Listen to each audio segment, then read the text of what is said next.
रात के 3 बज रहे हैं and it is really important for me कि मैं एक लॉजिकल वीडियो बनाऊँ कि Yamaha R3 why does it make a lot of sense. मैं एडवोकेट नहीं कर रहा, मैं ये नहीं कह रहा कि आपको गाड़ी लेनी चाहिए, but that motorcycle does make a strong case for itself and here is why. So let's get started. सबसे पहली बात जो आइडियली बुरी बात है, बट मेरे बुक्स में वो काफ़ी अच्छी बात है क्योंकि वो मोटरसाइकिल अपडेट नहीं की गई है। 2019 में शायद वर्ल्ड वाइड या ग्लोबली लॉन्च हुई थी ये जो फेसलिफ्ट मॉडल है, जो हमें इंडिया में अब जाकर मिला है। 2024 के 15 दिन पहले, सिर्फ दिसंबर 15 को लॉन्च हुई थी वो गाड़ी। लेकिन that motorcycle basically is 4 years old, यानी कि ग्लोबल मार्केट में वो गाड़ी अच्छे से पेनिट्रेट कर चुकी है। और इसका ये मतलब है कि मोटरसाइकिल का काफ़ी डेटा यामाहा के पास है। Yamaha global motorcycles, I am not talking Yamaha India, globally Yamaha के पास काफ़ी डेटा है उस मोटरसाइकिल को रेक्टिफाई कर देगा। लार्जली उस मोटरसाइकिल में सिर्फ ये अपडेट आया था कि उसे अपसाइड डाउन फोक्स मिल गए थे and I think a digital instrument cluster आ गया था and styling was more like जो हम एक्चुअली R15 जैसी स्टाइलिंग है वैसे हम उसे देख मतलब जानते हैं। लेकिन that's not the point. The point is this motorcycle was already very good. इसे और बेहतर बनाने की ज़रूरत नहीं थी। ऑफ कोर्स उसमें काफ़ी खामियां हैं। फॉर एग्जांपल यामाहा R3 के ब्रेक्स कभी भी अच्छे नहीं थे। इस वाले अपडेट के साथ या इस वर्जन के साथ वो इम्प्रूव नहीं किए गए हैं, but that is something I think you can work with. अगर आप स्ट्रीट यूज़ कर रहे हैं तो I think that should be good enough, because I have a friend जिसके पास एक यामाहा R3 हुआ करती थी। That motorcycle was more than adequate for the Indian market. Like of course ये वही रेंज की बात कर रहे हैं हम जहाँ पर RC390 है, ड्यूक 390 है। There many motorcycles in that segment. The Ninja 300 तब थी, 400 काफ़ी बाद में आई, लेकिन तो निंजा 300 की राइवल थी वो पहले। तो बहुत सारे मोटरसाइकिल उस सेगमेंट में थे and this was considered to be a more premium segment naturally, क्योंकि I remember when the first R3 came in, 2015 and की बात है लगभग, या 2016 की बात है ये। तब वो मोटरसाइकिल कुछ 3,60,000 रुपए की थी and that was a premium price. Okay, मेरे पास एक KTM RC390 हुआ करती थी, BS4 मॉडल, जिस द ब्लैक कलर्ड वन, जो मुझे पड़ी थी 2,75,000 रुपीज़ में। And the only reason I bought the RC390 was, of course RC390 is a very good bike, it's a great motorcycle, but the true reason is 3,60,000 की जो R3 थी वो मैं अफोर्ड नहीं कर पाया। Basically my parents paid for it and इतनी महंगी मोटरसाइकिल मांगना जायज़ नहीं लगा मुझे। सो anyway, I got a very good motorcycle naturally because RC390 is a great motorcycle, we know it, first gen BS4 model. But that basically brings me back to this beautiful point of the old R3, because old R3 is something that I really used to love. I mean, I still love the old R3. I like the styling of the old R3. उसके जो twin headlamp थे, जो I mean आज भी twin headlamp ही मिलते, but उसका जो एक specific design था जो थोड़ा सा रेट्रो लगता था, मॉडर्न होकर भी काफ़ी रेट्रो लगता था वो। और उसी के साथ साथ उसका जो ओवरऑल यूजेबिलिटी का जो फैक्टर है, it was a sports bike but काफ़ी कंफर्टेबल हुआ करती थी। आई मीन आज भी काफ़ी कंफर्टेबल है। सो काफ़ी अच्छे से स्पोर्ट्स टूरिंग कैटेगरी में बैठती थी। That has not changed, which basically means like anybody who has tried and tested the R3, अगर वो उस गाड़ी की तारीफ करते हैं तो आप ये बात समझिए कि आप वही गाड़ी आज की तारीख में फिर से खरीद सकते हैं, brand new. And do you know what? Not just brand new, but CBU. I mean completely built up unit. आपकी गाड़ी थाईलैंड में बनेगी और आपको इंडिया में डिलीवर होगी। That basically means your motorcycle is going to be a very good quality motorcycle, क्योंकि वो import की जाएगी। And we know this is a fact. Like CBU cars हो या CBU bikes हो, they are better built and some degree में उसका जो फ्यूलिंग रहता है, फ्यूल क्वालिटी की जो इंडिया में समस्या है। फॉर एग्जांपल बहुत सारे मैन्युफैक्चरर्स है, I basically mean Honda motorcycles and बहुत सारे अदर मैन्युफैक्चरर्स भी है, बट होंडा ने ही काफ़ी बार किया है। वो इंटरनेशनल मॉडल जो है उससे काफ़ी कम पावर ट्यून करके देते हैं इंडियन मार्केट के लिए, क्योंकि हमारी फ्यूल क्वालिटी इतनी अच्छी नहीं है या इतनी बढ़िया नहीं है एंड हमारे पास हर जगह सेम क्वालिटी का पेट्रोल नहीं मिलता। फॉर एग्जांपल कन्याकुमारी से कश्मीर तक आप जाओगे तो आपको हर अलग अलग स्टेट में अलग अलग क्वालिटी का पेट्रोल मिल सकता है। तो इस वजह से काफ़ी मोटरसाइकिल मैन्युफैक्चरर और काफ़ी कार मैन्युफैक्चरर भी इंडियन मार्केट के लिए गाड़ी डी-ट्यून कर देते हैं। तो CBU मॉडल्स में वो समस्या तो नहीं होगी, क्योंकि आपकी गाड़ी बेटर फ्यूलिंग पे चलेगी। All you have to do is जब आप पेट्रोल भरेंगे तो थोड़ा प्रीमियम पेट्रोल डालना पड़ेगा। एंड आई थिंक पीपल जो ये गाड़ियाँ खरीदते हैं, भले ही सेकेंड हैंड खरीदते हो या यूज्ड मार्केट में खरीदते हो, वो इतनी केयर तो कर ही देते हैं कि they put better fuel quality in their petrol. I mean this is not the segment जहाँ पर आप कॉस्ट कटिंग करते हैं। Generally you do spend more naturally, मतलब you don't spend a lot of money, but कुछ हद तक पैसा खर्चा करने की ताकत या क्षमता तो रखते ही रखते हैं। तो जब ये मोटरसाइकिल पहले मार्केट में आई थी 2015 में, तब BS3 का साइकिल चल रहा था, भारत स्टेज 3 एमिशन नॉर्म्स चल रहे थे। और BS4 में भी ये मोटरसाइकिल लॉन्च हुई थी, जब आपको शायद मैट ब्लैक कलर ऑप्शन मिल रहा था। But understand one thing, BS3 okay, now all the real riders here, जो कोई भी ये देख रहे हैं video, we know okay, like you and I, we know BS3 is the fastest. BS4 थोड़ा सा स्लो हो गया था, and BS6 I mean it was not very fast, let's face it, ये रियलिटी है। फॉर एग्जाम्पल अगर आप देखना चाहते हो तो BS3 Duke 390 okay, the first generation 390 is mentally fast okay. Then the BS3 carburetted NS200 वो भी काफ़ी फास्ट है। So in performance of power delivery in real world application numbers तो सेम ही रहने वाले, but now here is the thing, the Yamaha R3 BS3 में जो पावर बनाती थी 42 हॉर्स पावर और 29.5 newton metres of torque okay. BS4 में भी वो मोटरसाइकिल उतना ही टॉर्क और पावर बनाती है। इंटरेस्टिंगली अब हम जब BS6 में आ गए हैं और BS6 के सेकेंड फेज में जा रहे हैं, we are expecting more power cut from the engine because emission norms बहुत स्ट्रिक्ट हो रहे हैं। But Yamaha has managed to make the R3 exactly ditto as it was before in terms of power delivery.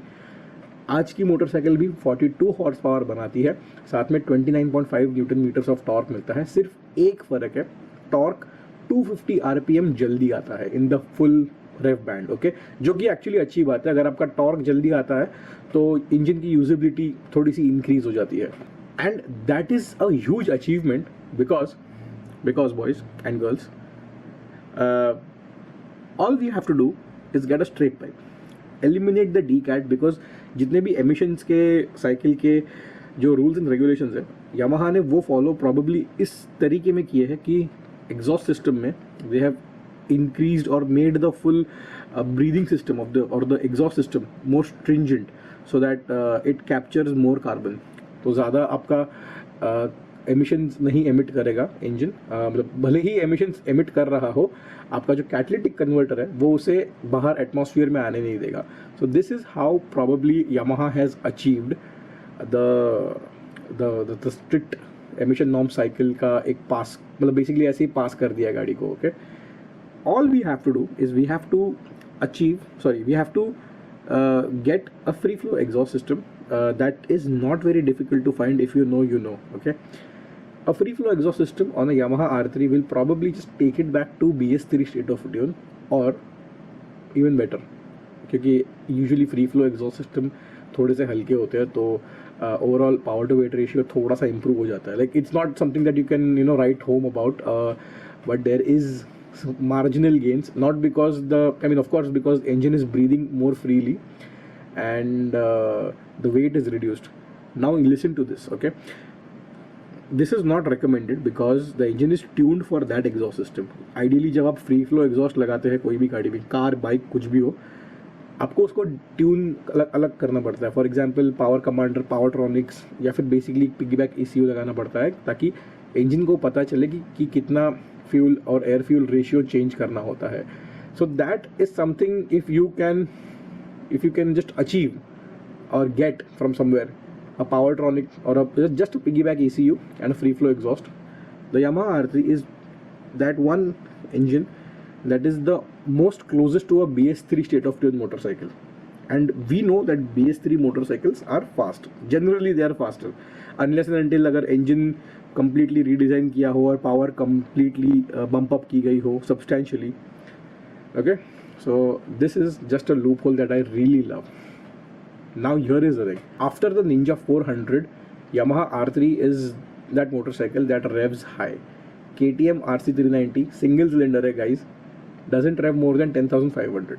Aprilia RS457 twin cylinder है but 270 degree firing order है, इसीलिए शायद ज़्यादा high raving नहीं है, 10,500 की रेड लाइन है, hard limiter है. ऑफ कोर्स आप ECU क्रैक कर सकते हैं and you can let the bike rev more, but there is something about a stock engine that revs naturally and freely. Okay, so Ninja 400 and R3 are the two motorcycles that I think rev up to 12,500 RPM. Now that 12,500 RPM is that space which is really very important in my books, because there is something special about motorcycles that rev past 10,500 RPM mark. I don't know, somehow it feels more special, it feels more engaging and it feels more dramatic. ये genuine experience है. For that matter अगर आप R15 version 3 चलाते हो या version 4 चलाते हो, so I am sure you know that the R15 version 3 version 4 they rev up to 11,500 RPM. Okay, and then it is really very special because the motorcycle has VVA. The motorcycle revs all the way up to a higher red line, which is not achieved easily by, let alone motorcycles or cars or just generally fast engines. Okay, that space is very how do you say, it's very crucial for fast riding, because a higher revving engine sort of gives you a more engagement throughout the whole rev band. But the biggest element which sort of मैं कितनी भी तारीफ कर दूँ उसकी problem होने वाली है इसकी प्राइसिंग. ऑन रोड मुंबई 5,55,000 रुपये की मोटरसाइकिल है ये. 5.5 lakh rupees for a 300cc for a sub 350cc. Okay, I know India is a CC driven market, but I am not a CC driven person. I like the R3 a lot. Okay, सबसे बड़ा factor मुझे R3 पसंद आने का ये है कि वो पुरानी मोटरसाइकिल होकर इतनी ऑनेस्ट है कि उसमें सिर्फ ABS है, और ABS भी इसीलिए है क्योंकि गवर्नमेंट मैंडेट करता है. If we can sort of avoid ABS also in that motorcycle, then it will be a more rudimentary motorcycle and it will be a very nice piece of engineering that you can ride generally. उसमें traction control नहीं है, उसमें IMU नहीं है. Okay, basically so cornering ABS की बात नहीं आती, उसमें राइडिंग मोड्स नहीं है. I think it has a slip and assist clutch, but see I am not going to read a brochure to you. Okay, उसमें ये है या वो नहीं है, that is your job, you do it online. Okay, what I am saying is this motorcycle is very true to the older generations of motorcycle.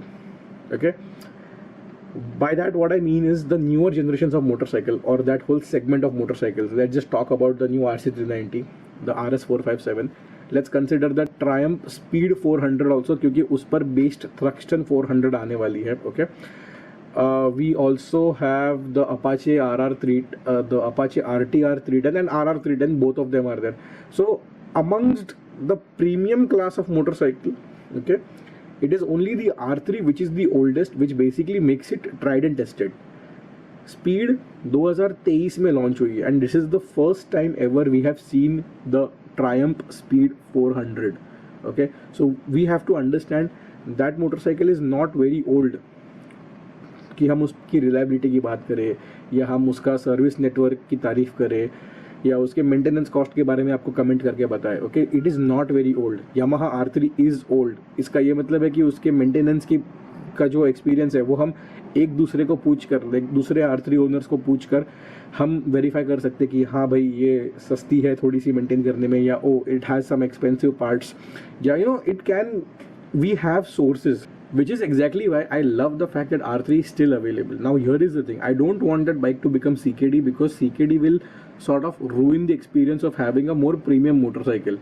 By premium I mean KTM यहाँ बनती है, Apache यहाँ बनती है, Aprilia यहाँ बनती है, यही एक मोटरसाइकिल है, और Ninja 400, ये दोनों CBU मोटरसाइकिल्स है इस सेगमेंट में, इसीलिए ये काफ़ी महंगी है. Of course Ninja 400 doesn't justify it's price because काफ़ी ज़्यादा महंगी है और उसको में इतना टेक नहीं मिलता. एंड जस्ट अ फैक्ट कि Ninja 400 sort of I mean it is an acquired taste to some degree.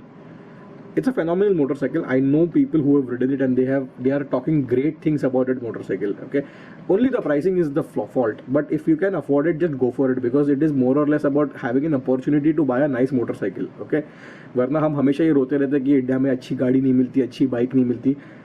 अब जाके जब मिलती है तो हम ले नहीं पाते, या बहुत सारी फैक्टर्स है जिस वजह से इन्फ्लुएंस होकर हम हमारा बाइंग डिसीजन बदल देते हैं, which is a huge problem. So let that not stop you. You just have to go out there, do what you like. Okay, if I could afford, I would have bought the R3. And I think sourcing parts for the R3 from here there, it's relatively easy. Like air filter हो गया, rear set foot pegs है, hot bodies है, बहुत सारी बातें हैं जो R3. I have a friend who जो सेम जिसकी मैं बात कर रहा था, जिसके R3 की बात कर रहा था, we had sort of modified the motorcycle to some degree where it was a nice build. But anyway, so this was my opinion about the Yamaha R3 and why does it make sense. So, and if you are already a Yamaha R3 owner, do let me know कि मैंने क्या क्या बातें सही बोली और क्या क्या गलत बोली, और डेफिनेटली ये तो बताना कि मैंने क्या क्या मिस आउट किया, बिकॉज बहुत सारी बातें मैं I haven't owned an R3 but my very good friend has owned, so I used to borrow his motorcycle. तो ये जो मेरा एक्सपीरियंस है वो बोरोड मोटरसाइकिल पर है, ना कि खुद की owned motorcycle. But of course because of my friend I get to know service cost कैसी है, यामाहा का नेटवर्क कैसा है. So anyway, all the R3 lovers and owners and people who wish to buy the R3, do hit like and do share this video with like-minded people, okay? And consider subscribing to the channel because this is exactly where I talk my heart out about cars and motorcycles. See you.